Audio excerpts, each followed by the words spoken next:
Welcome to our tutorial about manipulating views. Let's start by deleting our detail view from our previous tutorial. Right-click, delete view A, yes, okay. Next, let's create a projected view.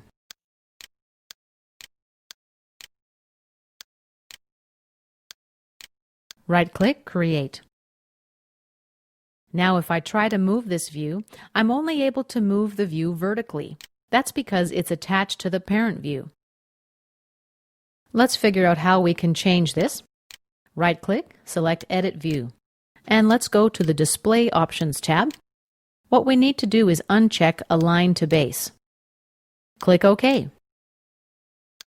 And now I'm able to freely move the view. Okay, let's copy this view to another sheet. First, let's create a new sheet. Click on New Sheet, and we'll double-click on Sheet 1.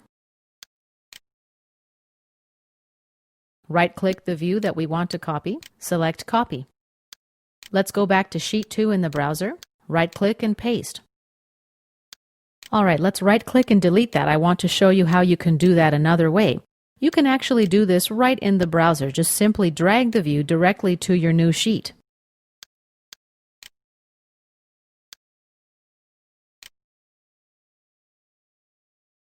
And let's go back to Sheet 1. Let's drag our view back to Sheet 1 as well.